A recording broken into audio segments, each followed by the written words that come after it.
picking up. What's going on, guys? I know y'all in here. Oh, there it is. Let's wait for them to jump on. It's Sunday. Why does it take so long for people to jump in? Why does it do that? Sometimes there's a delay, but it's okay. They're coming in. Oh, with Alison. Hello, everyone. Hello, everyone. What's going on? I hope all is well. Align. Yep, with Alison. Now, I know some of you guys, there may be a little bit of an echo. We do apologize, but we just want to use this opportunity to jump on and say hello and to drop some knowledge, to drop some gems with you all this afternoon in regards to dating in 2022. So I've been blessed to be invited out to this event where I've met my good friend, my Brooklyn friend, Keyshawn. So we said, you know what, let's get together and let's talk a little bit about what are some of the things that we should be doing in 2022. Yes, what's going on, y'all? So we can ask some questions and help you guys ask questions, ask the right questions in regards to dating and relationships. So Keyshawn, I'll ask you, what are some of the things that we should be asking? If we're out in the dating scene and we're trying to find the right partner, what are some of the things that we should be asking these potential mates? We gotta ask them, future questions, right? Like where they want to be, in the future, next 2 to 3 years, right? If they have a plan, if they have a purpose, if they have a vision where they want to be, and the things that they're doing now have to kind of align with where they want to go. Yes. Like if someone wants to be a doctor, don't be, working at a supermarket. I mean, I understand that you need money, but you got to be at least on the path to get into that level. Yes, yeah. Absolutely. So to piggyback off of that, I think it's important that you, as the person who's asking the questions, you need to have clarity on what you're looking for in the first place. Yep. So I think Keyshawn, you kind of base it on the assumption that people know. You'd be surprised. A lot of people don't have that clarity. So how do you get that clarity? You grab a notebook, you grab a pen, and you start writing down what is the vision that you have for your life. What is the vision that you have for your partnership or your marriage? You have to get clear on that first for yourself. Yeah. Then you'll be able to formulate the questions so that you're asking and figuring out whether or not they're right. But let me ask you, how do you know if people are lying to you? Listen, sometimes it's hard to know if people are lying to you, but you gotta see if their actions match up to their words. Like if someone said, "Hey, I got this vision, I got that vision," you gotta ask them, "Okay, so what are you doing now to achieve that?"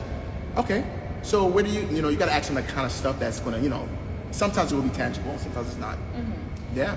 I agree. Like, you have to be very particular. You don't want to get into a position where you're asking questions and the person knows the exact answer that you want, right? Yeah. So you may have to be a little bit more strategic. So if this person, again, going with the same example, that they're pursuing this degree, like, okay, what school do you attend? How many years are you in? What is your study schedule? What's your study schedule like? That's going to help you.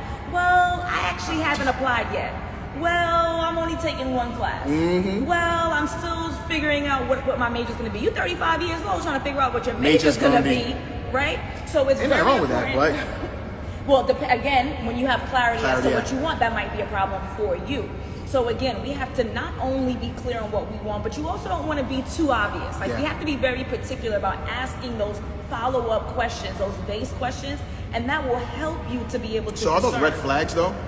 And sometimes some people call it red flags. It's like the same thing we were talking about in there with the feminists, the things that people always say, like toxic. Is it a red flag, or is it just not for you? I would go with it's just not for you. I think some things are red flags, but for the most part, I think that the red flags are red. Like, we're not dumb. We can see it. We know that it's problematic. But what's a red flag for me may not be for you. Some people are really passionate about their partner being religious. Some people aren't.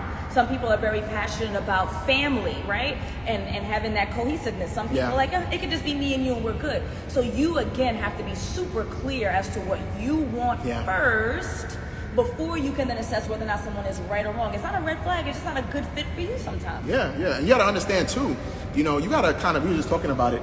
A lot of stuff you guys did in 2021, you probably can't do no more. A lot of the questions that you ask in 2021, you're probably still going to ask those questions in 2022, and it's going to get you the same results in 2022 that you got in 2021. So like you said, you got to sit down and actually dissect yourself and what you want and what you don't want, right, for yourself. And I think that would be good. Yep. Listen, also, we here outside. We filming right now. So don't even act like we just give you guys information. Right now, we shooting. We filming for a show. We can't tell you all the details because you guys are nosy. But what we are doing, we're just shooting for a show. Alison just killed it. We were talking about marriage. We were talking about breakups. We're talking about relationships. Healing. You know, we've been in Ohio, you know, for how long? 3 days now? Me 2 days. 2 days? Yeah, we've been in Ohio for like 2-3 days now. We're not from here. We're not gonna tell you where we're from because you might show up at our doorsteps. We don't trust them. Yeah, guys. So listen, I want you to go and follow Alison. Thank you. Let me see. I don't even know how to. You gotta pin it. Spell it for me. ALIGN with WITH. The guy's looking at me like I'm forgetting. and then ALISON. SON. Yes. And you gotta press and hold so it pins and it stays. I know how to pin it. All right. I haven't been in it for so long. Listen, guys, I want you guys to. This is going to be a beautiful year. We're going to be doing a lot of other things together as well. It's going to be a lot of lives, a lot of shows, a lot of stuff that we're going to be cooking up. So what I want you to do is I want you to follow Alison right now. She's pinned. Continue following me. And we're going to give you more information on dating, relationships, and a bunch of beautiful things, all right? Yeah. So go follow her right now. Alison, tell her that we loved you live, that we love the information that you gave. Ask her a bunch of questions because she got all the answers. Go do that right now, guys. And we love you, short but sweet. And share this video with your audience. Share this video with your audience. Thank you. All right, Peace. Peace. How do you get out? Yeah, okay.